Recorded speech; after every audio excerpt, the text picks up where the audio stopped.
దేవునికి మహిమ కలుగును గాక. ఆమేన్. దేవుడు ఇచ్చిన మహాకృపను బట్టి దేవునికి అనేక కోట్లాది వందనాలు చెల్లిస్తూ కోటి కంఠాలతో నిన్ను కీర్తిస్తాను పాట పాడుతూ ఆరాధిద్దాము. దేవుడు ఈరోజు మనతో కోటి కంఠాలతో పాడడానికి రహస్యం ఏంటంటే పరిశుద్ధాత్మతోనూ శక్తితోనూ దేవుడు అభిషేకించాలి, లేకపోతే పాడలేరు.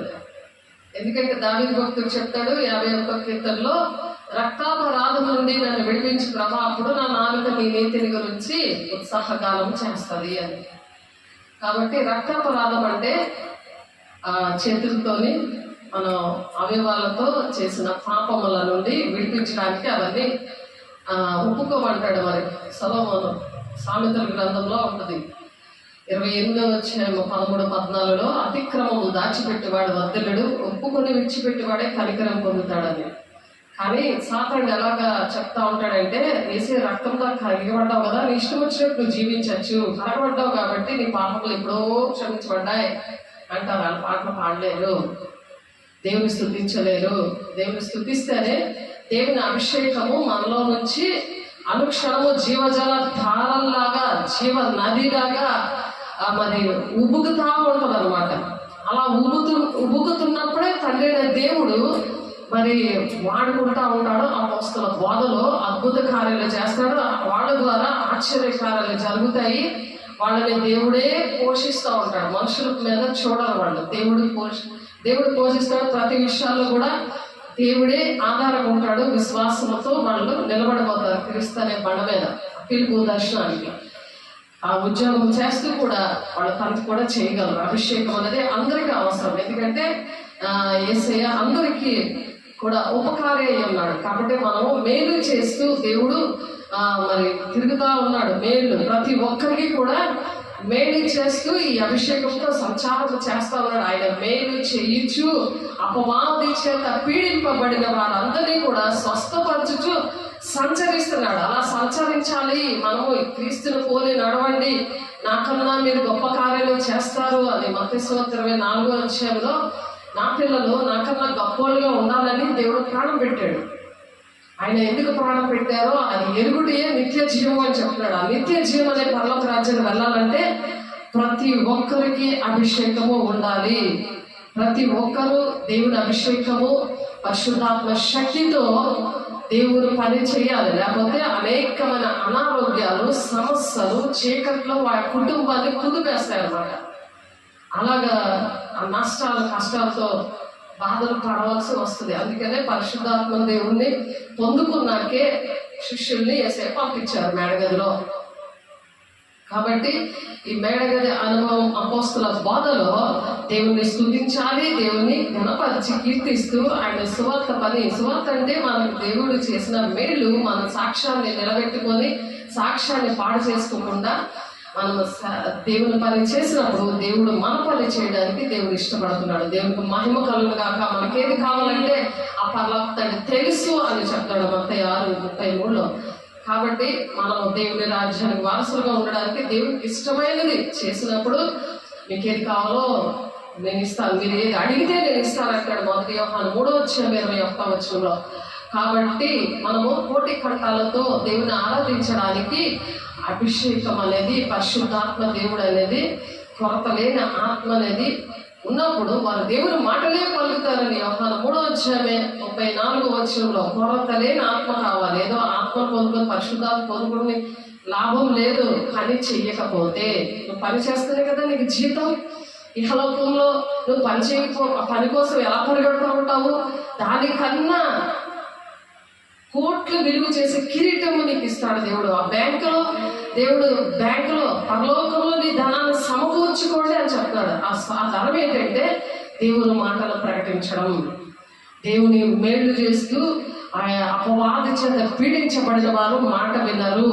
వాళ్ళ చీకట్లో బంధకాలు ఉన్నప్పుడు అనారోగ్యాలతో ఉంటారు, వారు బంధకాల్లో ఉంటారు. అటువంటి వారిని విడిపించడానికి నేను వచ్చాను భూలోకంలోకి. పేదలకు స్వత్తమానం ప్రకటించడానికి నేను నిన్ను అభిషేకించాను అంటున్నాడు. చెరలో నుండి విడిపించడానికి నేను నిన్ను అభిషేకించాను అంటున్నాడు దేవుడు. నా పిలుపు దర్శనం అది. కాబట్టి దేవుడు నన్ను ఈ విధంగా వాడుకుంటున్నాడు, అందరినీ కూడా ఇలా వాడుకోవాలని, దేవుడు ఆత్మచోని సత్యంతో మనం ఆరాధించాలని దేవుడు మనతో మన మధ్య నుండి మాట్లాడడానికి ఇష్టపడుతున్నారు. అందరూ కూడా దేవునికి మహిమ కలుగునుగాక. దేవుని ఆరాధిద్దాము, పరిశుద్ధాత్మ పొందుకోండి. ఆన్లైన్లో బిడ్డలు, ఆఫ్లైన్లో ఉన్నవాళ్ళు, దేవుడు ఆయన భారము తేలికైనది అని చెప్తున్నాడు. ఆయన విశ్రాంతి లేకుండా సమస్త అనేకమైన భారములతో ఉన్న అనేకమైన భారాలు పెట్టుకుంటుంటారు. దేవుని భారం అంటే ఇష్టపడదు, దేవుని పని అంటే ఇష్టపడదు. ఎందుకంటే అభిషేకం లేక వాళ్ళకి ఆ చీకట్లు వస్తాయన్న భయం వచ్చాక, వాళ్ళకి అనారోగ్యాలు ఇవన్నీ వచ్చాక ఆ భయం కొద్దీ వాళ్ళు పరిశుద్ధంగా ఉండలేరు. కాబట్టి ఆ భయం అనేది పోవాలి. ఆ పిరికి వాళ్ళు దేవుని రాజ్యానికి వెళ్ళరు అని ఉంది ప్రకటన 21:8. కాబట్టి సమస్త భారాన్ని మోయించిన వారు ఆ సమస్త భారాన్ని మోయడానికి ఈజీగా ఉంటుంది వాళ్ళకి. కానీ దేవుని భారము అంటే ఆయన హృదయంలో ఉన్న భారము ఏంటంటే అందరూ ప్రజలు రక్షించబడాలని, అందరూ దేవుని రాజ్యానికి వెళ్ళాలని. ఆ భారము సమస్త భారాన్ని మోస్తున్న వాళ్ళను నా ఎదుగుదలని మీకు విశ్రాంతి ఇస్తానంటే, ఎవరైతే ఆయన భారం మోస్తారో వాళ్ళకి విశ్రాంతిగా ఉంటుంది, ప్రశాంతంగా ఉంటుంది, వాళ్ళకి అన్ని దీవెనలు కుమ్మరిస్తూ ఉంటాడు. దేవునికి మహిమ కలుగుగాక. అట్టి కృప అందరికీ రావాలని కోరుకుంటూ మరి కోటి కంఠాలతో నేను కీర్తిస్తానయ్యా అని దేవుని ఆరాధిద్దాము. దేవుని అభిషేకం పొందుకున్నాము. మరి అంతరంగ పురుషుడు దినము కూడా నూతన పరచబడాలని దేవుడు ఆశపడుతున్నాడు. అంతరంగ పురుషుడు అంటే మన బాడీ ఎంత బలహీనంగా ఉన్నా సరే, మా బాహ్య పురుషుడు అంతరంగ పురుషుడు మాత్రం దినము నూతన పరచబడాలి. నూతన పరచబడినప్పుడు దేవుడు వాడుకోవడానికి ఇష్టపడతాడు. దేవునికి మహిమ కలుగును గాక. దేవుని ఆరాధిద్దాం.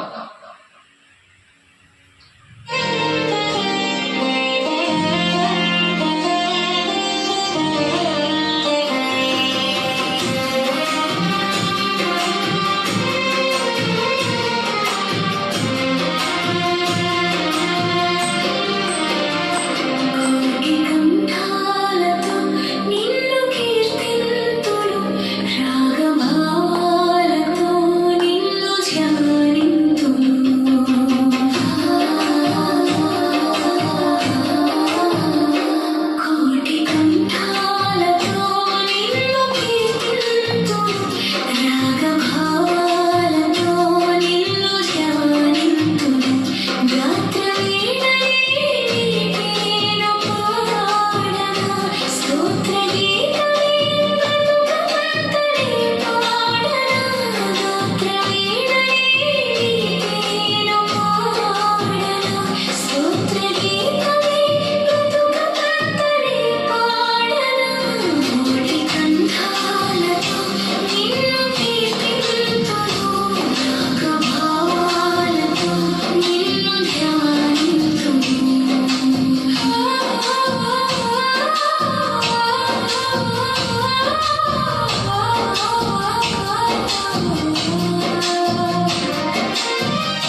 అపోస్తల కార్యము 10వ అధ్యాయము 38వ వచనంలో దేవుడు నజరేయుడైన యేసును పరిశుద్ధాత్మతోనూ శక్తితోనూ అభిషేకించారు. దేవుడు తండ్రి అయిన దేవుడు ఎప్పుడైతే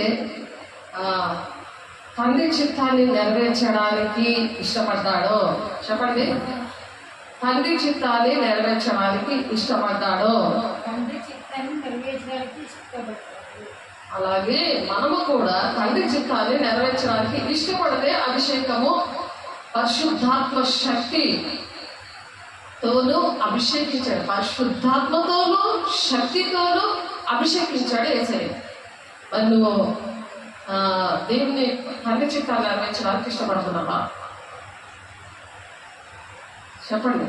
అభిషేకము కావాలి, కానీ తండ్రి చిత్తం నెరవేర్చడం ఇష్టం లేదు. ఎంత దారుణం మరి, ఆలోచించండి. ఒక్కొక్కరి పట్ల తండ్రి చిత్తము ఒకటి ఉంది, అది నెరవేర్చకపోతే మొత్తం 7వ అధ్యాయము 21వ వచనం, ప్రతి మనిషి దేవుని రాజ్యానికి వెళ్ళాలి అని దేవుడు ఇక్కడ మాట్లాడుతున్నారు. తండ్రి చిత్తానికి నేను లోబడతాను అని అన్నవాడికి పరిశుద్ధాత్మతోనూ శక్తితోనూ ఆయన అభిషేకిస్తాడు. నువ్వు ఎక్కడికి వెళ్ళినా ఆ చీకటి నిన్ను ఆవరించి నువ్వు వచ్చి ఇంట్లో వచ్చి దేవుని బిడ్డల్ని బాధ పెట్టకూడదు. దేవుని బిడ్డలు బాధ పెడుతూ ఉంటారు వాళ్ళు, వాళ్ళకి తెలియదు. సాతానుడే వాళ్ళలో దూరి బాధ పెడతా ఉంటారు. అప్పుడు దేవుడు ఏం చెప్పారు? నన్ను వెంబడిస్తే, నన్ను వెంబడించేవారు తన సిలువనెత్తుకొని వెంబడించారు. అంటే దేవుడు ఎదుటి వారు ఏంటంటే దేవుని అభిషేకంతో పరిశుద్ధాత్మతోనూ శక్తితోనూ తండ్రి చిత్తాన్ని నెరవేర్చడానికి ఇష్టపడుతూ ఉంటారు. వాళ్ళు ఏం చేయాలి? ఆయన వెంబడిస్తూ ఉంటారు. ఎందుకు వెంబడిస్తారు? ఇంట్లో భూలోకంలో నా బిడ్డలకు పెళ్ళి అవ్వాలి, నా భర్త మారాలి అని భూలోకమైన సంబంధమైన విషయాల కోసం కాదు.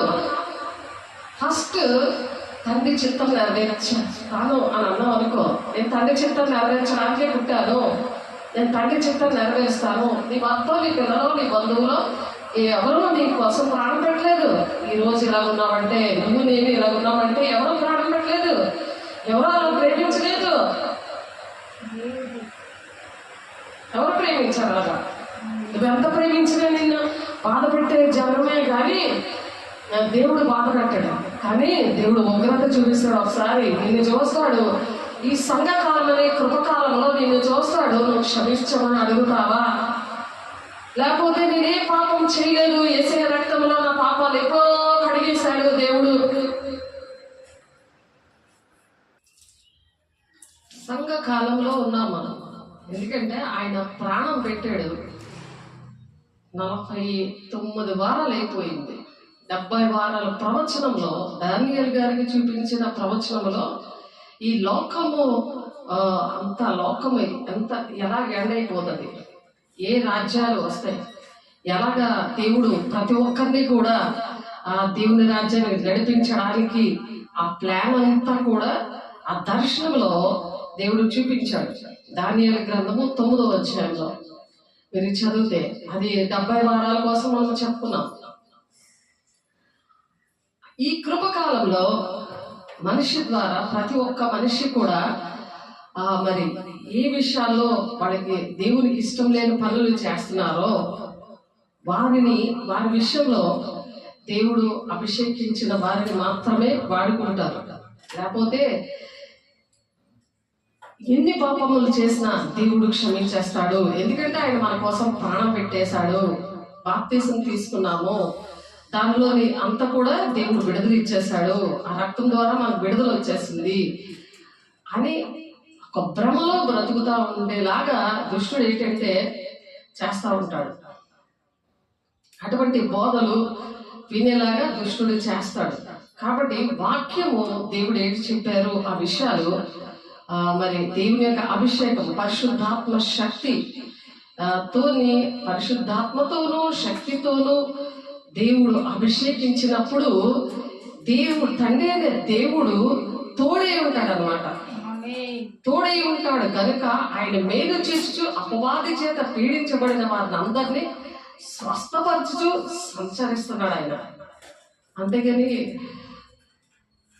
మరి అటువంటివంటే చాలా మందికి భయము.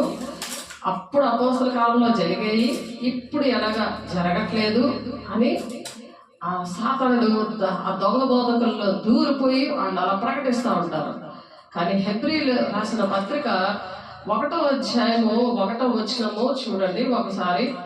హెబ్రీలు రాసిన పత్రిక 1వ అధ్యాయము 1వ వచనంలో, పూర్వకాలమందు నానా సమయములలోనూ నానా విధములుగాను ప్రవక్తల ద్వారా మన పితరులతో మాట్లాడిన దేవుడు. మన పితరులు అంటే అబ్రహాము, ఇస్సాకు, యాకోబు, మన పితరులతో మాట్లాడాడు. ఆ మాట్లాడిన దేవుడు ఈనాడు కూడా మనతో మాట్లాడుచున్నాడు. ఈ దినముల అంతమందు కుమారుని ద్వారా మనతో మాట్లాడాను. ఆయన కుమారుని సమస్తములకు వారసులుగా నియమించాను. ఆయన ద్వారా ప్రపంచములను నిర్మించాను. దేవుని ద్వారా ఈ ప్రపంచాలన్నీ కూడా నిర్మించాడు. ఈ దినములలో కూడా దేవుడు కార్యాలు చేస్తాడు. దేవుడు మాట్లాడే దేవుడు. కాబట్టి దేవుడి అభిషేకము, తండ్రి చిత్తము నెరవేర్చడానికి ఇక్కడ అపోస్తలుల 10వ అధ్యాయము మీరు చూడండి, 38వ వచనంలో మీరు వినండి. చూడడానికి మా చదువు రాకపోతే, మరి మీరు మా వాక్యము తీసి తెరవలేకపోతే కనీసం వినండి. అదేదనగా దేవుడు నజరేయుడైన యేసును పరిశుద్ధాత్మతోనూ శక్తితోనూ అభిషేకించినది. దేవుడు ఆయనకు తోడై ఉండను. దేవుడు ఎప్పుడు తోడై ఉంటాడు? ఎప్పుడైతే తండ్రి చిత్తాన్ని నెరవేర్చడానికి భూలోకాన్ని ప్రతిదీ కూడా పరలోకంలో తన మహిమనంతటిని విడిచిపెట్టి ఈ భూలోకానికి వచ్చాడు. పశువుల ఏ బిల్డింగ్ లో నేను కొడతానా అవేమి అరేంజ్ చేసుకోలేదు. ఇప్పుడు మనం ఎలాగ అరేంజ్ చేసుకుంటాము? ఎక్కడికైనా ఊరు వెళ్ళాలంటే ఫ్లైట్ ఉండాలి, లేకపోతే ఏసీ 3rd AC ఉండాలి, మరి మంచి ఏసీ లాడ్జ్ ఉండాలి, మంచి ఏసీ కారు ఉండాలి. ఇవేమీ చూడలేదు. కానీ దేవుడు అంత తగ్గించుకున్నాడు తన మహిమనంతా. ఎవరైతే అలాంటి వాటికి డబ్బులు ఖర్చు పెట్టకుండా మరి దేవుని పిల్లల కోసం ఖర్చు పెట్టాలి. పేదలకు శుభవర్తమానం ప్రకటించడానికి యేసే వచ్చాడు, అభిషేకించాడు.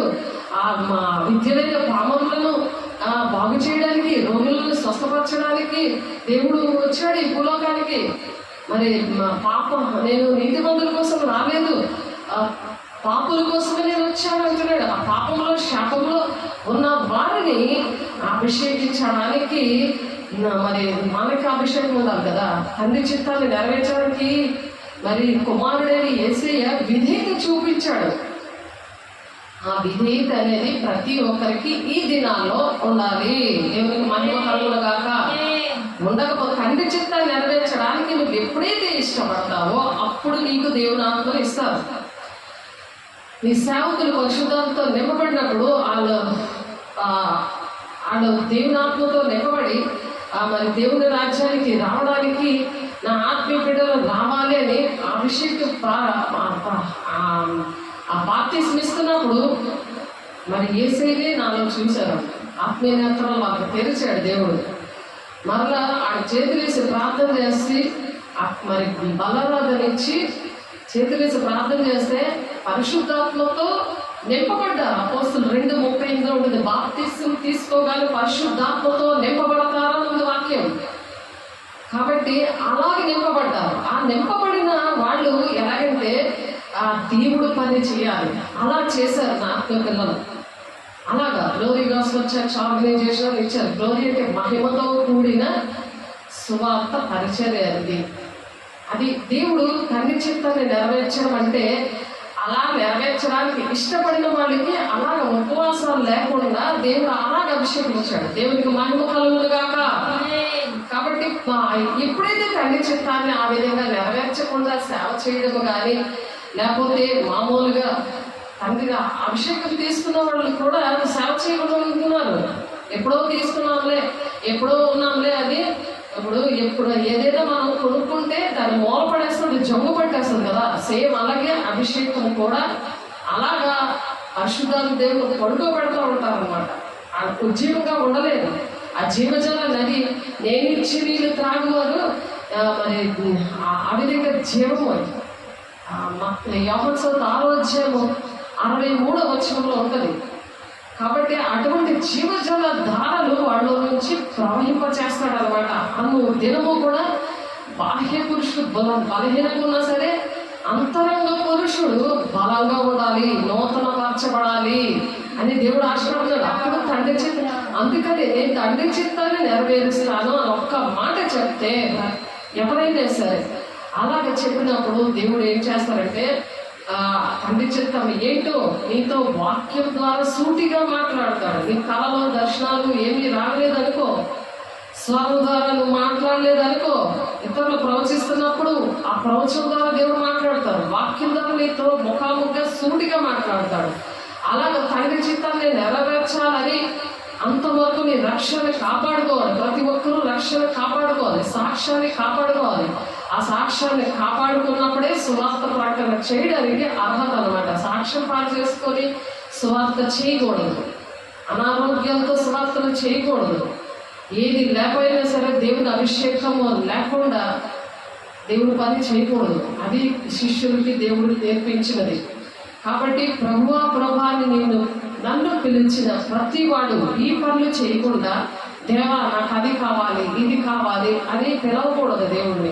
దేవుడే స్వయంగా చెప్తున్నాడు, ప్రభువా ప్రభాని పిలిచి ప్రతి వాడును పరలోక రాజ్యంలో ప్రవేశించాడు. ఆయన పేరు పెట్టి ప్రార్థనలు చేస్తావు, మరి అన్నీ కూడా అడుగుతావు, అవన్నీ కూడా ఇవ్వరు. సేవకులు అడిగితే మీకు ఏదో ఇచ్చేస్తారు, కానీ అది దేవుని రాజ్యానికి పట్టుకెళ్ళలేవు. నీ ఆత్మని పట్టుకెళ్ళాలి అంతే. నీ ఇంటిని మోసుకొని వెళ్ళలేవు, నీ కారుని మోసుకొని వెళ్ళలేవు. అవన్నీ కావాలని ప్రార్థన చేయించుకుంటావు, నీకు ఇచ్చేసారు దేవుడు. అట్లతో నువ్వు ఎంజాయ్ చేసుకొని పడుకోవడం కాదు, అవి దేవునికి వాడాలి. నువ్వు దేవునికి వాడదామని ప్రార్థన చేస్తే వచ్చే పుట్టినే కూడా ప్రార్థన చేయరు. దేవా నువ్వు ఇచ్చినవి నీకే అంకితం, మా జీవితాల్లో మా జీవితము మాకు ఇచ్చినవి సమస్తము నీకు అంకితం అని నేనైతే నేర్పిస్తాను కదా. అలా అంకితం ఇచ్చినప్పుడే దేవుడు అవి సేఫ్గా ఉంచుతారు. అవి దేవుని కోసం వాడాలి, దేవునికి మహిమ కలుగును గాక. కాబట్టి ప్రభాని నన్ను పిలిచి ప్రతి వాడును పరలోక రాజ్యంలో ప్రవేశించడం, కానీ పరలోకమందున్న నా తండ్రి చిత్త ప్రకారం చేయవాడే ప్రవేశిస్తాడు అని చెప్తారు. తండ్రి చిత్తం చేస్తాను అన్నప్పుడు దేవుని అభిషేకంతో ఆయనే నడిపిస్తూ ఉంటాడు. ఎంతమంది అయితే నా మూలంగా నడిపించబడతారో అంటున్నారు, దేవుడే నడిపిస్తాడు. వాళ్ళే నా కుమారులు నా కుమార్తెలు అని చెప్తున్నాడు, మిగిలినోళ్ళు కాదు. నువ్వు ఎవరితో నడిపించబడుతున్నావు? పరిశుద్ధాత్మ దేవుడు పొందుకోకపోతే కరెక్ట్గా ఆ ప్లేస్కి వచ్చి సాతాను కూడా టెస్ట్ చేసి కూర్చుంటాడు. నేను పొందుకున్నాను కదా అనుకుంటే కుదరదు. అవి ఈ మధ్యన ఈ వారంలో 2 రోజుల్లో జరిగాయి. కాబట్టి ఈ మాటలు దేవుడు చెప్తున్నారు, దేవుడు బిడ్డలు బలపరచబడాలి గాక.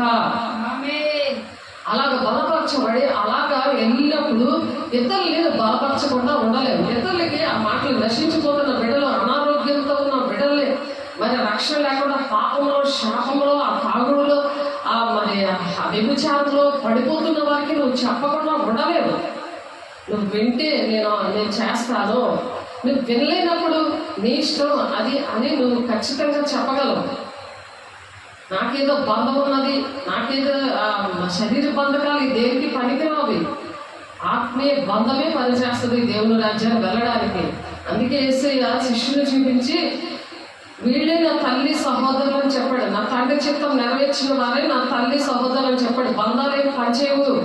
అభిషేకం పరిశుద్ధాత్మ శక్తి నీకు కావాలి అని అంటే బంధాలు ఏమి పనిచేయవు, నీ శరీర బంధాలు ఏమి పనిచేయవు. నువ్వు వాళ్ళతో కూడిపోతే వాళ్ళలాగా నువ్వు కూడా తేగలుగుతావు, కానీ తల్లి చిత్తం నీ పట్ల నెరవేర్చకపోతే నువ్వు దేవుని రాజ్యానికి వెళ్ళలేవు.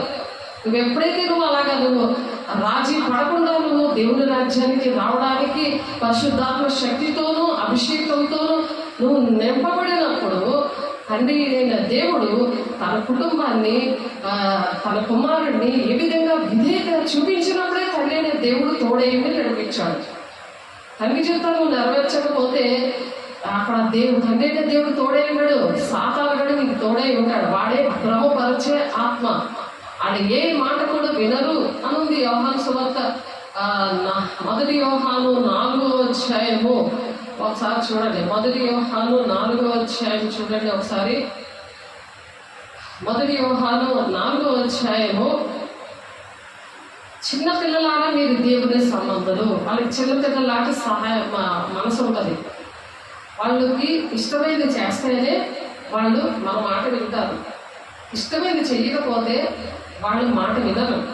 అలాంటి చిన్నపిల్లల లాంటి స్వభావము పరిశుద్ధాత్మదేవుని పొందుకున్న వాళ్ళకి ఉంటుంది. అందుకనే ఇక్కడ చిన్నపిల్లలారా మీరు దేవుని సంబంధులు, మీలో ఉన్నవాడు లోకములో ఉన్నవాని కంటే గొప్పవాడు.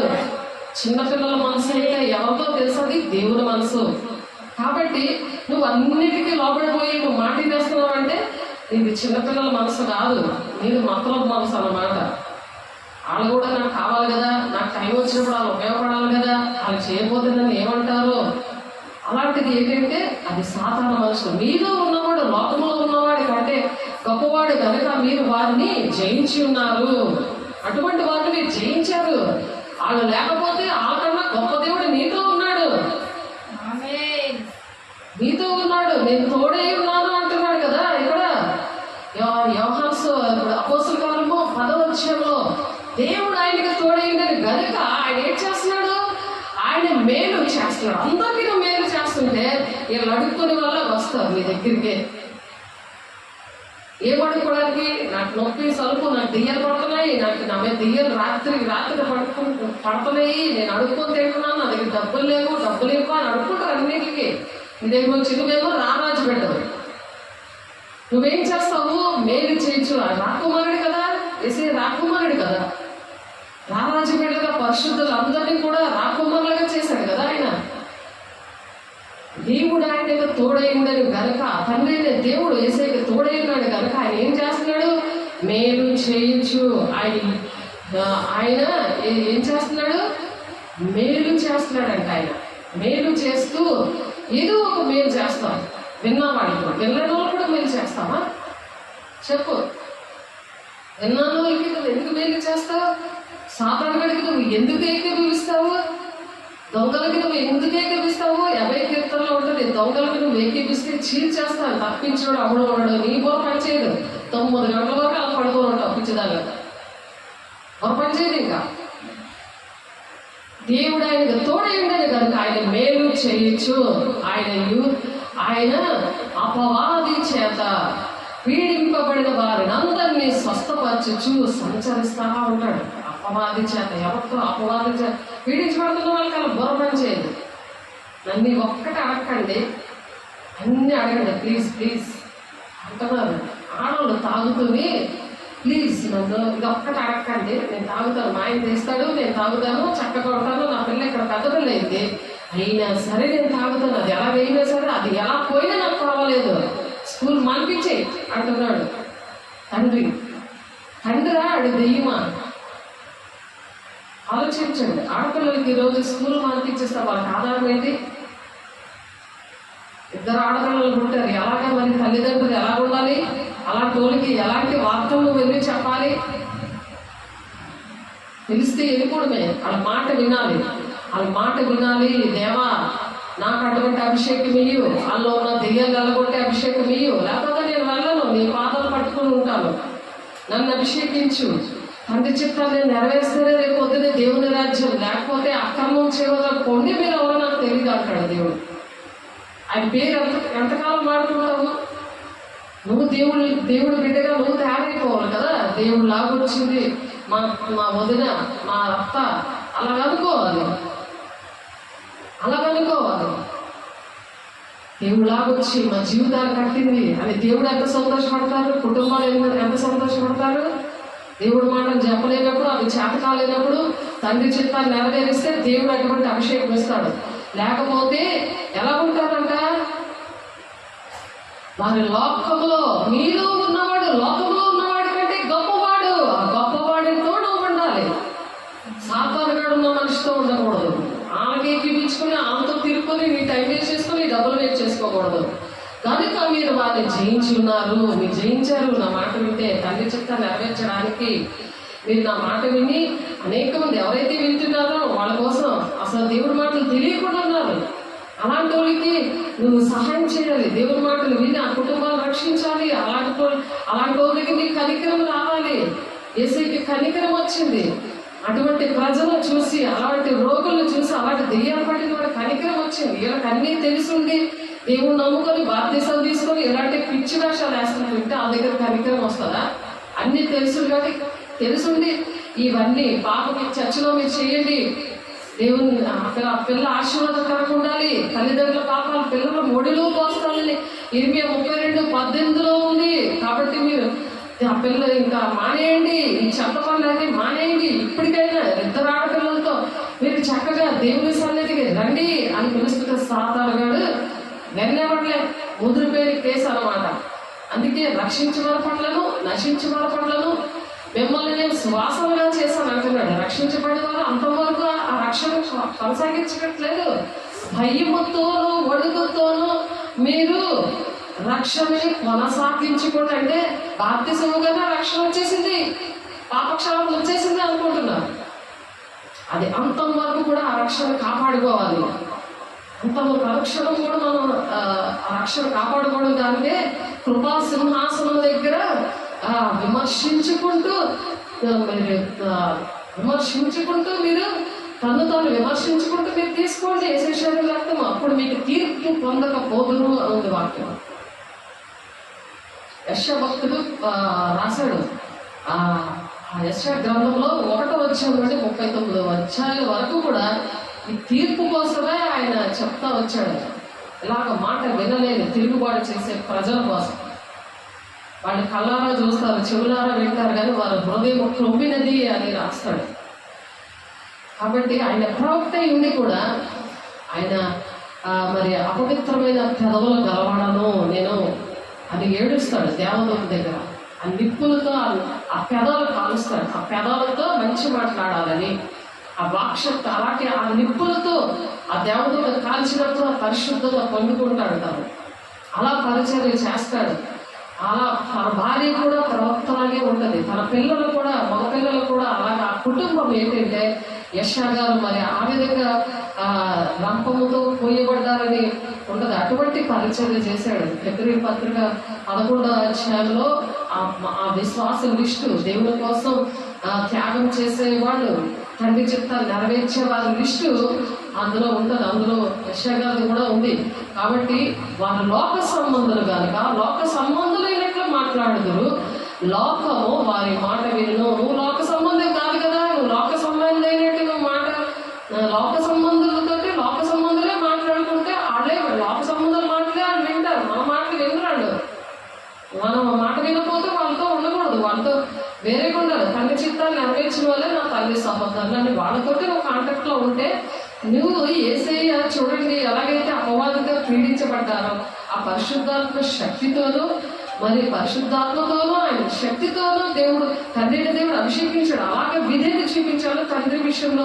తండ్రికి మనం విధేయత చూపించినప్పుడే మరి దేవుడు కుమారుడైన యేసయ్య ఎందుకు ప్రాణం పెట్టాడు, ఎందుకు ఆయన ఇలాగ అందరినీ పేదలను కనికరించాడు, అనేకమైన అద్భుతకారాలు చేశాడు, అలాగే ఆ దయ్యములతో పీడింపబడిన వారిని అందరినీ కూడా స్వస్థత చేశాడు అని మనకి అవన్నీ కూడా తెలుసుకోవడమే నిత్య జీవం అన్నమాట. తెలుసుకొని ఏం చేస్తామో అలాగే మనం కూడా నడుస్తాం. ఆయన బాటలో మనం నడవడానికి 3-4 సంవత్సరాలు ఆయన వచ్చి మరి ఆయన చనిపోయి లేచి మరి అందరికీ కనబడి అన్ని కూడా చేసి అన్ని విషయాలు కూడా శిష్యులకి నేర్పించి ఆ భయానకతని పోగొట్టడానికే దేవుడు అభిషేకించాడు. అగ్ని జ్వాల వంటి ఆత్మతో నింపబడ్డాకే వాళ్ళని దేవుడు పనికి పంపించాడు, ఉట్టినే పంపించలేదు.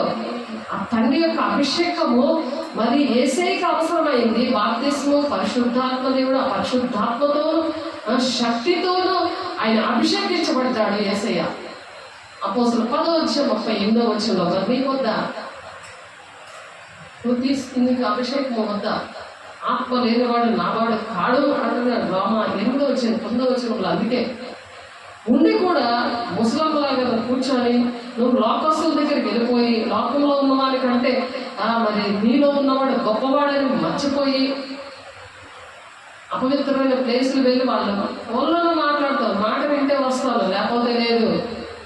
ఎవరైనా సరే తండ్రి చిత్తాన్ని నెరవేర్చిన నా తల్లి సహోదరులు అని ఎప్పుడైతే ఉంటావో వారు లోక సంబంధులు కదా, లోక సంబంధులు ఏంటంటే మాట్లాడుతున్నారు, లోకం వారు మాట వింటది. నీ మాట వింటున్నాడు, నా మాట వినరు. కాబట్టి మనము దేవుని సంబంధము, దేవుని ఎరిగిన వాడు మన మాట వినను. మన మాట ఎవరైతే వింటున్నారో వాళ్ళు దేవుని సంబంధులు. కాబట్టి వాళ్ళు మన మాట వింటారు. కాబట్టి దేవుని సంబంధి కానివాడు మన మాట వినడు. ఎంత కన్ఫర్మ్ గా చెప్పారు. దేవుని సంబంధి కాలేనప్పుడు, మన మాట వెళ్ళినప్పుడు మనతో మనకు సంబంధం లేదు. ఎప్పుడైతే నువ్వు ఇక్కడ ఇలా దేవుడు వేసి ఎలాగైతే పరిశుద్ధాత్మతోనూ శక్తితోనూ అభిషేకించబడినప్పుడు దేవుడు నీకు తోడై ఉంటాడు, నిన్ను నడిపిస్తూ ఉంటాడు. అదిగో వాళ్ళకి దేవుడి కోసమే అసలు ఏం తెలియదు. వీళ్ళకి కొవ్వెక్కిపోయి ఉన్నారు, వీళ్ళ హృదయం కొవ్వెనిది. వీళ్ళ కళ్ళుంటే చూడరు, చెవులుంటే వీళ్ళు తినరు. వీళ్ళు ఎంజాయ్ చేస్తున్నారు. కుక్క పిల్లలాగా, పంది పిల్లలాగా మళ్ళీ బోధలోనే పొర్లుతా ఉన్నారు. ఎందుకంటే ఎలాంటి బోధలు వింటున్నారు?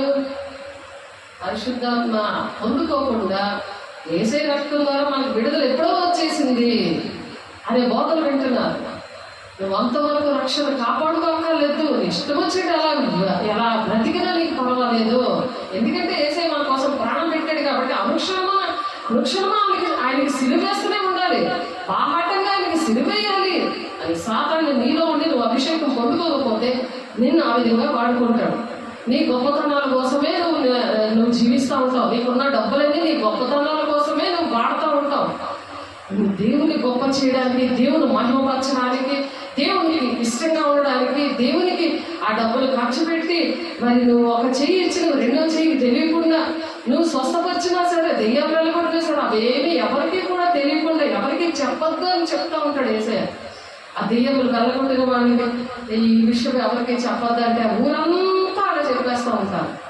అది తర్వాత విషయం. కానీ ఒకరికి కనపరచబడాలి, నా గొప్పతనాలు నేను చెప్పాలి, నన్ను చూడాలి, అలాంటివి మనం చేయకూడదు. దేవుని యొక్క అది తండ్రి యొక్క అభిషేకము కాదది, సాతానుగా అభిషేకము. అది ఏ అభిషేకం అనేది బాగా దేవుడు నాకు 26 సంవత్సరాలు దేవుడు ఈ విషయాలన్నీ కూడా నేర్పించాడు. ఇవన్నీ నాకు తెలియదు. ఇవన్నీ ఒకటి నేర్పిస్తా, నాకు వాక్యం నేర్పిస్తా ఉన్నాడు. అవి ఇవి కోయిన్సైడ్ చేస్తా నాకు నేర్పించాడు. మనకు నేర్పించింది ఏం చేయాలి? మనం సువార్త అలా ప్రకటించాలి. అదే మనం పాట పాడుకున్నాం. మన సాక్ష్యము ఏది ఉంటుందో ఆ సాక్ష్యం ఎందుకు ఇస్తాడంటే సువార్త ప్రకటించడానికి. ఆ శుభమైన వార్త నీకు రక్షించాడు కదా. ఆ శుభమైన వార్తని అనేక మందికి వాళ్ళు కూడా రక్షించబడతారు. నీకు ఆ రక్షించబడిన మనిషి నీకు ఎదురుగా ఉండి నువ్వు గట్టిగా చెప్పగలవు కదా. వాళ్ళు ఏ క్వశ్చన్ వేసినా నువ్వు చెప్పగలవు కదా.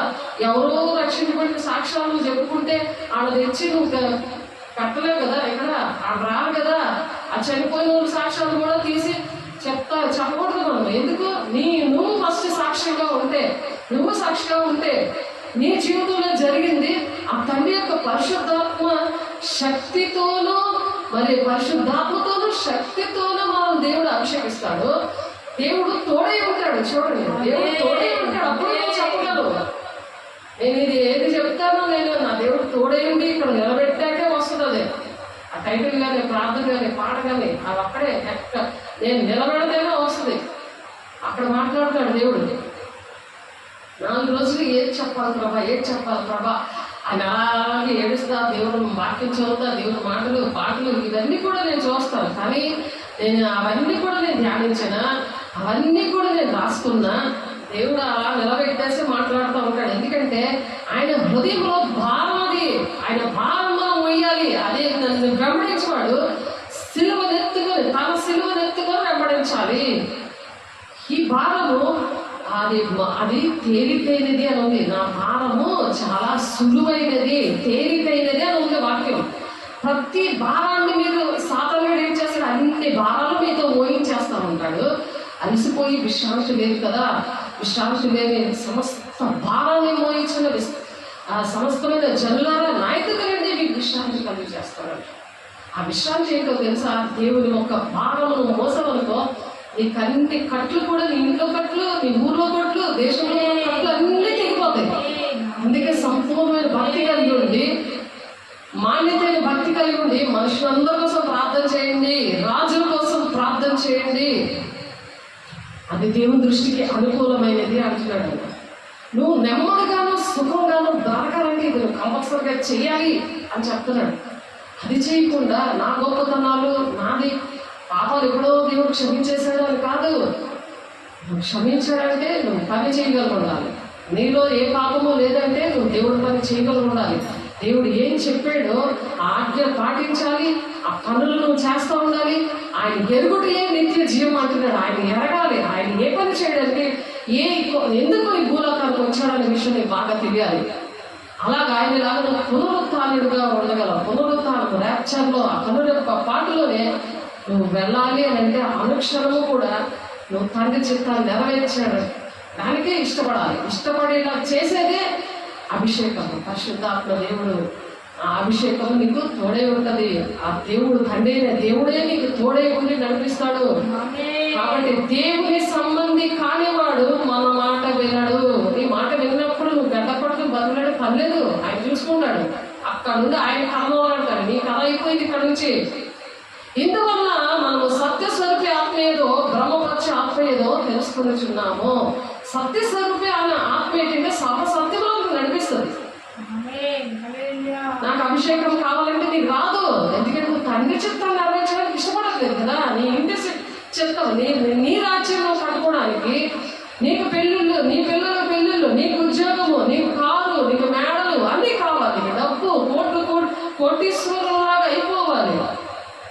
హైఫైగా చక్కగా జీవించాలి. అప్పుడే మంచి కోడలు, మంచి అల్లుడు వీళ్ళందరూ కావాలి. చనిపోయినా సరే అందరూ 3 మంది జనాలు కావాలి. ఇవి భూ సంబంధమైనవి, టెంపరీ ఇవన్నీ కూడా. కానీ ఇవన్నీ కూడా ఒక గ్రంథంలో రాస్తాడు. మనం హిందీ పాట పాడుతున్నాం. ఆ గ్రంథంలో రాస్తుంటే ఆ జీవ గ్రంథము వేరొక గ్రంథము. మనం చేస్తున్నవన్నీ కూడా ప్రతిదీ సీసీ కెమెరాలో ఆయన చూస్తూ ఉంటాడు. లోకమంతటా ఏవో కళ్ళు సంచారం చేస్తూ ఉన్నాయి. మంచివారిని చెడ్డవారిని ఆయన చూస్తున్నాడు. ఆయన మన ఫోన్లో మాట్లాడినా వింటూ ఉంటాడు. ఆయన ఏ విధంగా మరి పరిశుద్ధ ప్రసంగి 5:1 కూడా ఉంటుంది. మరి దేవుని యొక్క సన్నిధిలో నీ ప్రవర్తన జాగ్రత్త అని. నువ్వు దేవుని సన్నిధిలో జాగ్రత్తగా ఉన్నప్పుడే దేవుడు వాక్యం అనే దేవుడు నీతో సూటిగా మాట్లాడతాడు. ఇంకెప్పుడు నువ్వు మర్చిపోలేవు నీ జీవితంలో. ఆ మాటలతో అనేక మందిని బ్రతికించగలవు. అది దేవునికి ఇష్టమైనది. అలా దేవునికి ఇష్టమైనది నువ్వు ఎప్పుడైతే చేస్తున్నావో నీ పరలోకం తెలుసు. నీకు ఏది కావాలంటున్నాడు. మత్తయి 6:33లో మరి 1 యోహాను 2:21లో మొదటి యోహాను 3:21లో ఏం చెప్పినాను? నీకేది కావాలో దేవుడిని అడుగు. నువ్వు ఆయనకి ఇష్టమైనది నువ్వు చేసావు కాబట్టి నీకేది కావాలంటే దేవుడికి ఇస్తాడు అని అక్కడ కన్ఫామ్గా చెప్పాడు. ఆయన అన్యాస్తుడు కాదు. చెప్పి చేయకుండా ఉండే మనిషి కాదు ఆయన. ఆయన దేవుడు మానవ రూపం ఎత్తాడు నీ కోసం నా కోసం అని. దేవుని కుమారుడు మానవ రూపం ఎత్తి వస్తే మానవుడు అనుకుంటున్నారు మనుషులు. మానవుడు అనుకుంటున్నారు. ఆలోచించండి. ఆయన దేవుడు కాదు అని కొంతమంది ప్రకటన చేస్తుంటారు. ప్రవక్తలు కొంతమంది ప్రకటిస్తూ ఉంటారు. ఆయన సమాధిలోంచి లేగలేదని కొంతమంది ప్రకటన చేస్తుంటారు. పునరుత్థాన శక్తి లేదని కొంతమంది ప్రకటన చేస్తారు. ఎందుకంటే దేవుని యొక్క అభిషేకం లేక డబ్బులున్నాయి అనేసి దేవుని పని చేసేస్తున్నాను, నాకు గొప్పతనాలు కావాలని మరి అలాగే చేయకూడదు. పేర్ల కోసం దేవుడి పని చేయకూడదు. వాళ్ళ పేర్లు బయటికి రావాలని, పెద్దరికాలు చూపించాలి, గొప్పతనాలు చూపించుకోవాలని అలాంటి పరిచయం దేవునికి ఇష్టం లేదు. కాబట్టి దేవుని యొక్క పరిచారకులుగా దేవుడు తెలుసుకున్నాడు ఎవరిని? ఈ బ్రహ్మపక్ష ఆత్మతో ఉన్న వాళ్ళు కాదు. సత్య స్వరూపమైన ఆత్మ వచ్చినప్పుడు సర్వ సత్యంలోకి నడిపిస్తుంది. యేసు ఎలాగైతే కనికర పడ్డాడో పేదోళ్ళను చూసి, దెయ్యములు పట్టిన వాళ్ళని చూసి, అనారోగ్యంతో ఉన్న వాళ్ళని చూసి కనికర పడ్డాడు. అటువంటి కనికరంతో కూడింది అభిషేకము. పరిశుద్ధాత్మ శక్తిని పొందుకొని ఆయన ఎలాగ సంచారం చేస్తున్నాడు, మేలు చేస్తున్నాడు. డబ్బు అనేది ఎవరైనా ఇస్తారు. నువ్వు డబ్బులు ఇచ్చేసి ఫోటోలు తీసుకొని ఇది చేస్తున్నాడు అది చేస్తున్నా అది కాదు. డబ్బు కాదు ఇక్కడ ముఖ్యం. ఆ డబ్బు వాళ్ళకి ఆహారం పెట్టడానికి కూడా ఆయన 2 రొట్టెలు 2 చేపలు 5 అవి గంపలుగా ఎత్తాడు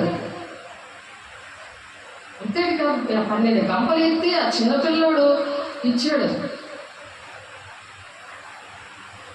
ఆ ఆశీర్వాదాలే తన దగ్గరికి వెళ్ళి ఎవరు చేస్తారో చిన్న ఉన్న దాంట్లోనే అది సంతృప్తిగా చేసే దేవుడు ఆయన. మన దగ్గర ఎంత ఉందో దాంతోనే దేవుడి పని చేయాలి. చేసినప్పుడు అది ఎవరికీ తెలియకూడదు. అది చేసి ఆ దేవుడిని సంతోషపెట్టాలి. దాన్ని ఆశీర్వదించేది దేవుడు. ఆయన చేతులెత్తి మరి ఆ రొట్టెల్ని మరి ఆ చేపల్ని ఆయన ఏం చేశాడు? ప్రార్థన చేశాడు కదా. ఎంతమంది తిన్నారు? 5,000 మంది, 3,000 మంది అలాగే తిన్నారు. ఓన్లీ పురుషులు, పిల్లలు, భార్యలు కాకుండా. మరి అవి అందరూ తిరగా 12 గంటల ఆశీర్వాదం ఆ చిన్నబాబు ఎవరైతే ఇచ్చారో ఆ బాబుకే దక్కింది, అందరికీ దక్కలేదు. అది ఎవరు చేస్తారో వాళ్ళకే దక్కుతుంది ఆశీర్వాదము. కాబట్టి అది దేవుడు ఎందుకు అద్భుత కార్యాలు చేశాడంటే శిష్యులు నమ్మాలని. సేవకులు అలాంటివి చేసినప్పుడు శిష్యులుగా తయారవుతారు. విశ్వాసంతో వ్యాపారం చేయకూడదు. అలాగా సంఘం అంటే అది కాదు. ఏసే శరీరంలో అవయవాలు అంటే ఏసే శిరస్సుగా ఉండి ఆ సన్నిధిని నడిపించాలి. ఆ అవయవాలన్నీ ఏసే ఏ పని చేశారో, భూలోకంలో వచ్చి ఆయన ఏటేటి చేశారో అవన్నీ కూడా మనము కూడా చెయ్యాలి. అది దేవుడు ఇక్కడ చెప్తున్నారు.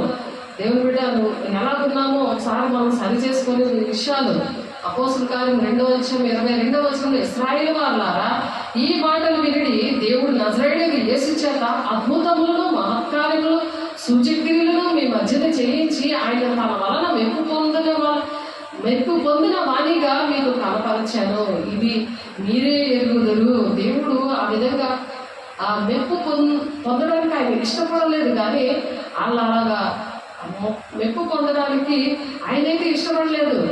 అందరూ కూడా అటువంటి వారే మళ్ళా యేసయ్య దగ్గరికి వచ్చినప్పుడు సిలువేయండి అని అరిశారు.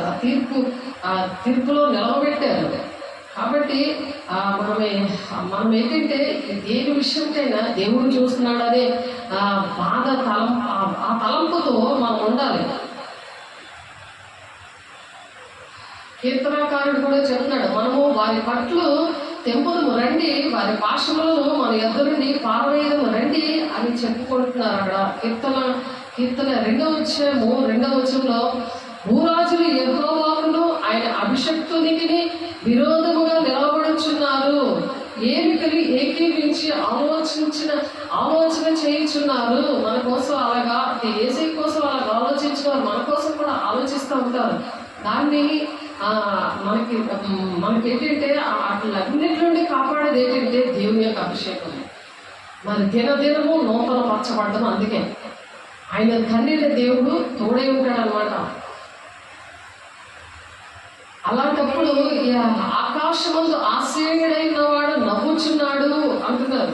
ఆకాశమందు ఆశ్రయుడైన వాడు అలాంటి పనులు చేస్తున్నప్పుడు నవ్వుతూ ఉన్నాడు. ప్రభు వారిని చూచి అపహసించుచున్నాడు. ఆయన ఉగ్రుడే వారితో పలుకును, ప్రచండ కోపము చేత వారిని తల్లడింపచేయును. నేను నా పరిశుద్ధ పర్వతమైన సియోను మీద నా రాజును ఆసీనుడిగా చేసి ఉన్నాను.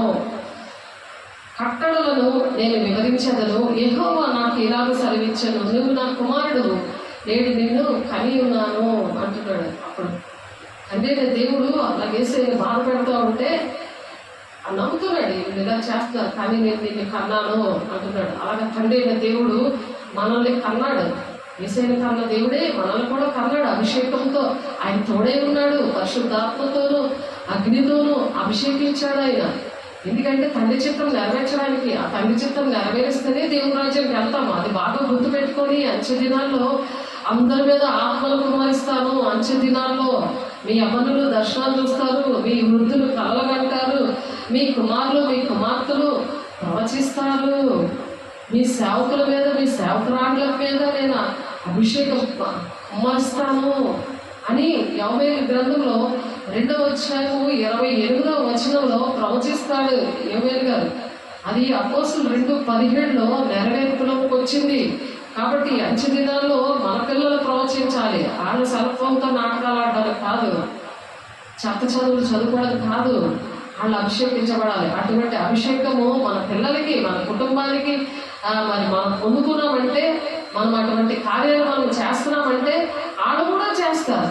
యెషయా గారి కుటుంబం అలాగే చేసింది.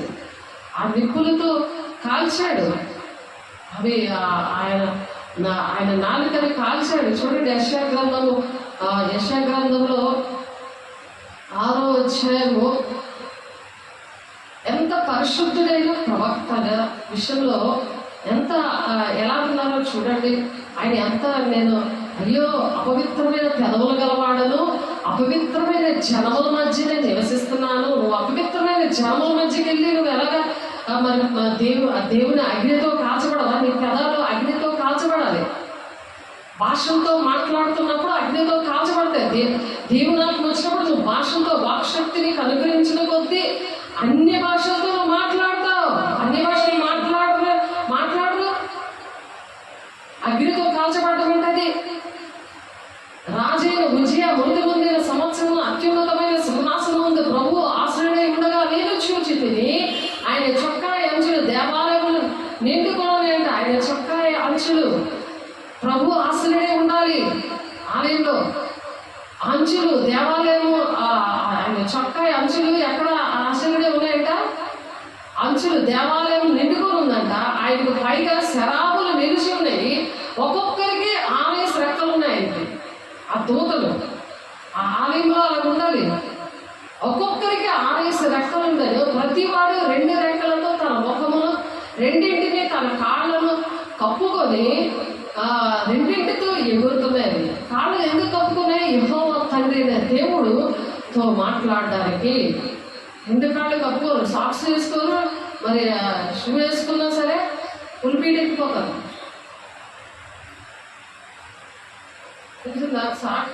ఎందుకు కప్పుకోవాలి? అలాగే ఇంట్లో ప్రార్థన చేసినా మోకరించినా సరే ఆ క్లాత్ కప్పుకోవాలి. మనకు రెక్కలు లేవు కదా, అందుకనే మొక్కలు వేస్తే ఆ పాదాలు కూడా కనిపించకుండా క్లాత్ కప్పుకోవాలి, సాక్స్ సరే వేసుకోవాలి. ప్రతివాడు 2 రెక్కలతో తన ముఖమును రెండింటితో తన కాళ్ళను కప్పుకొనొచ్చు. ఎందుకంటే సేవకుల్ని ఆయన దూతలుగాను ఆయన పరిచారకులుగాను అగ్ని జ్వాలలుగాను నేను చేసుకొని ఉన్నాను అని చెప్తున్నాడు. హెబ్రీ పత్రికలో ఉంటుంది ఆ మాట 1:7. మనం దేవుని సేవ చేయాలంటే మనకు అభిషేకం ఉండాలంటే మనం ఎలా ఉండాలి? ఆయన దూతలు. మనం తన దూతలను వాయువులుగాను తన సేవకులను అగ్నిజ్వాలుగాను చేసుకొని వాడు అని తన దూతల గురించి చెప్తున్నాడు. ఇక్కడ అందుకని ఈ దూతలు తన కాళ్ళను కప్పుకొంచు రెండింటితో ఎగురుతున్నాయి. 6 రెక్కలు అట్లకి వారి సైన్యములకు వాళ్ళు ఏమని చెప్తున్నారు? మనం కూడా అదే చెప్పుకోవాలి. ఎక్కడ ఉన్నా సరే ఆ మాటలే చెప్పాలి. వారు సైన్యములకు అధిపతి యెహోవా పరిశుద్ధుడు పరిశుద్ధుడు పరిశుద్ధుడు సర్వలోకమైన మహిమతో నిండి ఉన్నదని గొప్ప స్వరముతో గాన ప్రతిగానములు చేస్తున్నారు. గాన ప్రతిగానములు పాటలు పాడుకుంటూ ఉండాలి. రక్తాపరాధం కదా నీ చేతులు రోజు దేవుని డబ్బులు దొంగిలిస్తూ నేను ఇంకొకరు ఎలా దోయాలి తోసేయాలి ఎవరిని కొట్టాలా అనుకొని ఈ చేతులు అక్షంతలు కూడా వెయ్యను నేను దీని చేతులతో నేను. ఎందుకంటే అన్యాచారాలు చేయకూడదు. అలాగే పరిశుద్ధ దేవుడు నడిపిస్తాడు. బాబా 8:14 ప్రకారం ఎంతమంది అయితే నా మూలంగా నడిపించబడతారో వాళ్ళే నా కుమారులు అంటారు. నువ్వు ఎవరో కుమారులుగా ఉంటావా? నువ్వు దేవుడి కుమారుగా ఉంటావా? దేవుడి కుమార్తెని అన్నట్టుగా ఉండాలి, దేవుని బిడ్డని అన్నట్టు ఉండాలి. దెయ్యము చెప్పింది దేవుని బిడ్డని, దేవుడికి చెప్పాడు నా దేవుని బిడ్డ అని. నాకు నింగ్లాపల్లిలోనే మరి జొన్నగుడిలో సాక్ష్యము. కాబట్టి ఆ సాక్ష్యం బట్టి దేవుడు నన్ను ఇలా తయారు చేశాడు. సాక్ష్యం బట్టి మనం సువార్త చేయగలము, ప్రకటించగలము. అదే మనం పాట పాడుకున్నాం. వారి కంఠస్వరము వలన గడప కొమ్మలు పునాదులు కదులుతున్నాయంట. మందిరము ధూపము చేత నిలబడి ఉందంట. అలాగే మనం ఆరాధన చేసినప్పుడు దేవదూతల సమూహముతో అలాగా దేవుని యొక్క ధూపముతో మొత్తం నిండిపోయి ఉండదు ఆలయంలో. ఆలయంలోకి వస్తే మాట్లాడక్కలేదు, స్వస్థత వస్తుంది. దేవుడు దర్శనాలు చూస్తూ ఉంటారు. అలాగే పరిచయం దేవుడు ఇచ్చారు. అందుకని ఈ మాటలంటే నాకు చాలా ఇష్టం. ప్రకటించమని దేవుడు చెప్తే కానీ నేను చేయలేను. నేను అపవిత్రమైన పెదవులు గలవాడను. మనం రోజు కూడా అదే మాట చెప్పాలి. వాక్శక్తి అనుగ్రహించిన కొద్దీ అన్ని భాషలతో వాళ్ళు మాట్లాడారు అంటే మన భాషలతో మాట్లాడుకుంటేనే ఆ పవర్ అలా పనిచేస్తుంటుంది. నీ బుర్ర అలా పనిచేస్తుంది. లేకపోతే సాతాను బుర్ర వెంటనే ఇలా తిప్పేస్తాడు. అంతే, ఎలా ప్రవర్తిస్తున్నావో తెలియదు, నీకు వేస్ట్ అయిపోతుంది. ఆ టైంలో నీకు దేవుడు రాకడం కనుగొన ఒక పాటలో దేవుడు రాకడం వస్తే ఏ పని చేస్తుంటే వాళ్ళు ఉండిపోతారు. పక్కన వాళ్ళు వెళ్ళిపోతారు, చెప్తారు, వినకపోతే వాళ్ళు వదిలేస్తారు. దేవుడు వదిలేసినప్పుడు మరి పక్కన చెప్తున్నా వాళ్ళు వదిలేరా? వదిలేస్తారు. నీకు బాధ వస్తున్నప్పుడు అప్పుడు నీకు బాధ అర్థం. ఈ లోపల గొప్పన ఆ టైంకి మాట వచ్చిందనుకో పక్కన ఉన్న వాళ్ళు అర్థపడతారు. ఇంక చెప్పిన వాళ్ళు ఉంటారు, ఇంక మహాశ్రమల కాలంలో ఉండిపోతారు. ఇంకా నేను అపవిత్రమైన పెదవులు గలవాడను, అపవిత్రమైన పెదవులు గల జనుల మధ్యలో నివసించేవాడను, నేను నశించేది రాజును సైన్యముల అధిపతి యెహోవాను నేను కన్నులారా చూచితున్నాను అనుకుంటున్నాను.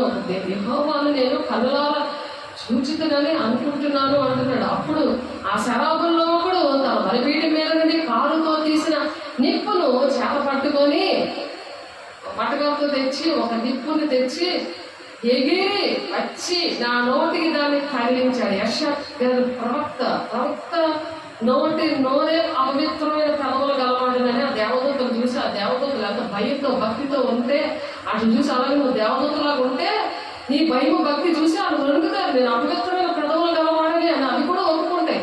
యెషయా కలగైతే భయంతో వణికాడు. ఆ బలిపీఠం మీద ఉన్న కాలుతో తీసిన నిప్పుని చేత పట్టుకొని నా యొద్దకు ఎగిరి వచ్చి నా నోటికి దాన్ని తగిలించాడు.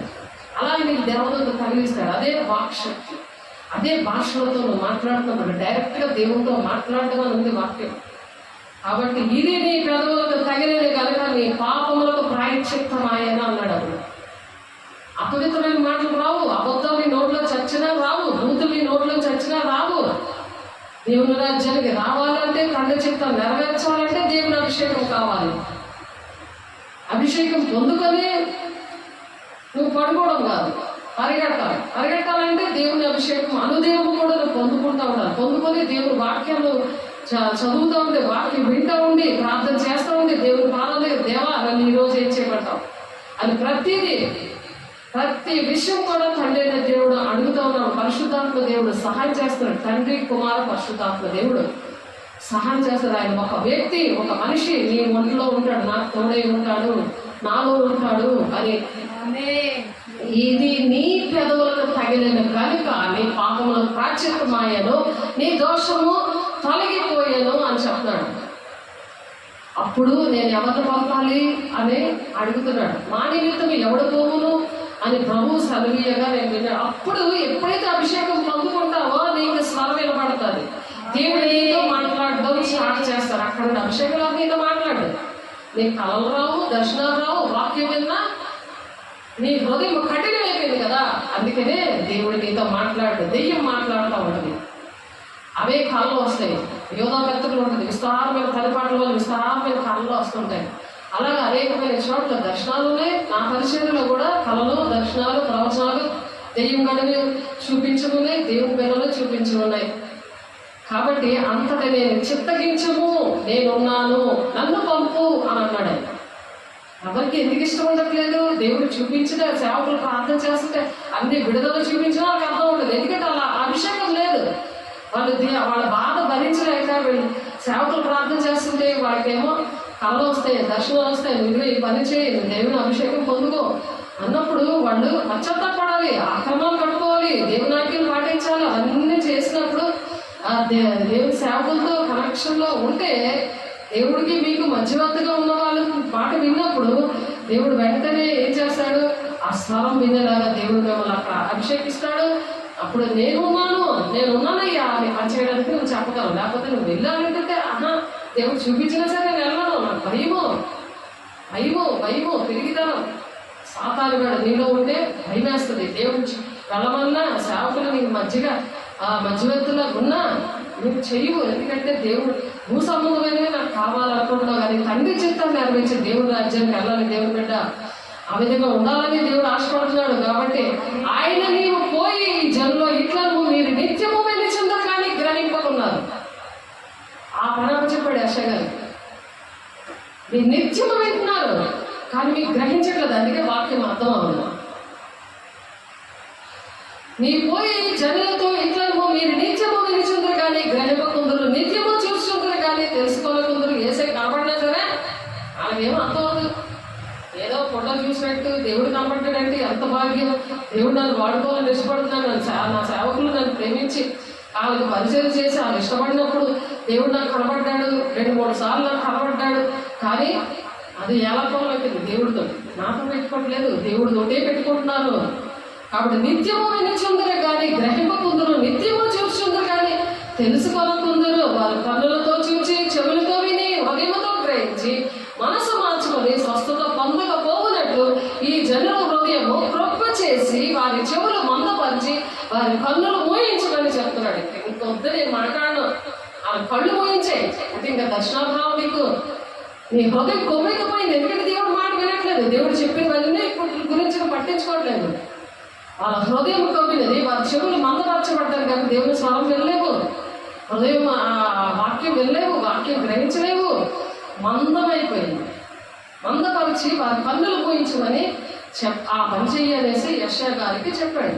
ఎప్పుడైతే నీ పెదాలు కాల్చబడతాయో, ఆ వాక్శక్తితో నువ్వు భాషలతో మాట్లాడతావో, నేను అపవిత్రమైన పెదవులు గలవాడిని నువ్వు బూతులు మానేస్తావో, అబద్ధాలు మానేస్తావో, ఎప్పుడైతే నువ్వు శాపనార్థాలు ఇతరులు పెట్టడము అండ్ ఎలాగే చేశారు అలా చేశారని ఏడ మాటలు అలాగే ఆల మాటలు ఏలకి ఇవన్నీ ఫోన్లో చెప్తూ ఉంటావో, ముసలమ్మ ముచ్చట్లని ఒక పాట ఉంటుంది కదా, అలాగే అటువంటివన్నీ నువ్వు మనుషుల విషయాల్లో నువ్వు పట్టించుకొని ఆ మనుషుల కోసం నువ్వు ఆలోచించుకుంటూ ఉంటావు. తండ్రి చిత్తం నా పట్ల ఏంటి, నేను ఎవరికి వాళ్ళు వినకపోతే నువ్వు ఇంకోళ్ళు చెప్పు. తండ్రి చిత్తం నువ్వు నెరవేరిస్తే దేవుని రాజ్యానికి వెళ్తావు. ఆ కన్నులెప్ప మాటలో దేవుని రాజ్యాన్ని పెళ్లి కుమార్తె సంగమా సిద్ధపడు అని చెప్తున్నాడు. కాబట్టి దేవుడి మాటలు దీవించిన గాక ప్రార్థన చేసుకుందాం. పరిశుద్ధుడా, ప్రేమ గల దేవా, అభిషక్తుడా నాయన, ఇదిగో సంఘాన్ని నాయన, స్థానిక సంఘాన్ని, మరి సార్వత్రిక సంఘాన్ని అయా నాయన ఎంచ దినాల్లో సిద్ధపరచడానికి అయా మీరు మాట్లాడిన మాటలను బట్టి వందనాలు, స్తోత్రాలు. మహిమగల దేవా, అయా చేతులెత్తి ప్రమాణం చేస్తున్న బిడ్డలందరినీ దర్శించండి, మాట్లాడండి, మహిమ పొందుకోండి ప్రభు. నాయన కఠినమైన హృదయాలను మార్చి ప్రభా శుద్ధ జలము మీ మీద చల్లుచున్నాను, కఠినమైన హృదయం తీసివేసి నీకు మాంసము ఇస్తానని చెప్పావయ్యా హెస్కేలు గ్రంథంలో. ప్రభా తండ్రి నాయన ఆ శుద్ధ జలం వేస్తున్నాంలో కుమ్మరించండి, మాంసము గుండెగా చేయండి ప్రభా. మహిమగల దేవాన్ని సాక్షులుగా నిలబెట్టండి అయా. విత్తబడ్డ వాక్యము నూరంతగా ఫలవంతమని ఇచ్చేసి అయా నిన్ను ప్రకటించే పాదములు ఎంతో సుందరములు అన్నావు ప్రభా. పరిశుద్ధాత్ముడా నీకు వందనాలు. మహిమగల దేవా, పరిశుద్ధాత్ముడా నీకే కోట్లాది వందనాలు ప్రభు. నీ మహిమతో నింపండి, తండ్రి చిత్తాన్ని నెరవేరుస్తాము ప్రభా. నీ మాట వింటాం ప్రభా, నీకు లోబడతాం ప్రభా. మేము లోబడినప్పుడే కుటుంబాల్లోని, సంఘాల్లోని, దేశంలోని అయా తండ్రి నేను విడుదల వస్తుంది తండ్రి. అయా రక్షణకి అయా నా తండ్రి నేను అయా రక్షణ యెహోవా రక్షణ అని పేరు పెట్టుకున్నారు యేసయ్య గారు. యెషయా గారు ద్వారా మాట్లాడారు ప్రభా. యేసయ్య అభిషేకం ద్వారా మీరు మాట్లాడారు ప్రభా. తండ్రి చిత్తాన్ని నెరవేర్చడానికి అనేకమైన భక్తులు ప్రభా యేసయ్యను పంపించాం, నీ కుమారుని పంపించాం ప్రభా. అలాగే మా బిడ్డలు కూడా అటు విధంగా మేము తయారు చేయడానికి సహాయం చేయండి. చూస్తున్నాను ఆయన ఆన్లైన్లో ఉన్న బిడ్డలు, ఆఫ్లైన్లో ఉన్న బిడ్డలందరూ కుమారులు కుమార్తెలు మన తండ్రి ఆ కుటుంబము అటు విధంగా రక్షించబడునుగాక. నింపండి, నీ అభిషేకంతో నింపండి అయా. ఇంటిలోనైనా సన్నిధానం వచ్చింది, నీ దేవతల సమూహంతో నింపండి అయా. నీతో మాట్లాడుకునే అనుభవాలు తెచ్చండి, తండ్రి చిత్తాన్ని నెరవేర్చి నీ రాజ్యానికి వారసులుగా ఉండడానికి మీరు తయారు చేస్తున్నందుకు, మీరే మహిమ ఘనత ప్రభావాలు మీరే పొందుకుంటున్నందుకు ఆటంకపరుస్తున్న ప్రతి దురాత్మ శక్తులారా యేసు నామములో లయమైపోనుగాక, యేసు నామములో మహిమ పరచబడును గాక, యేసు నామములో నీ ఆత్మతో నింపబడును గాక, నీ మహిమతో నింపబడును గాక. అయ్యా నీ మాటలు విని ప్రభు నూరంతలుగా ఫలవంతమైన జీవితాలు ప్రభా నీ బిడ్డలకు అనుగ్రహించి రక్షించి వారి పట్లను, రక్షించి వారి పట్లను ఒక సువాసనగా చేయబడును గాక. అట్టి కృపను, అట్టి మహిమను మీరు కుమ్మరిస్తున్నారు. మీకు వందనాలు చెల్లిస్తున్నాను యేసయ్య పరిశుద్ధ నామములో బ్రతిమలాడి వేడుకుంటున్నాము తండ్రి. ఆమేన్. తండ్రి యొక్క దీవెన, కుమారుని యొక్క కృప, పరిశుద్ధాత్మిక నిత్య సహవాసము సదా కాలము మనందరికీ తోడేంటి నడిపించిన గాక. ఆమేన్. దేవుడికి మహిమ కలుగు గాక. God bless you. దేవుడు మిమ్మల్ని దీవించి ఆశీర్వదించిన గాక. ఆమేన్.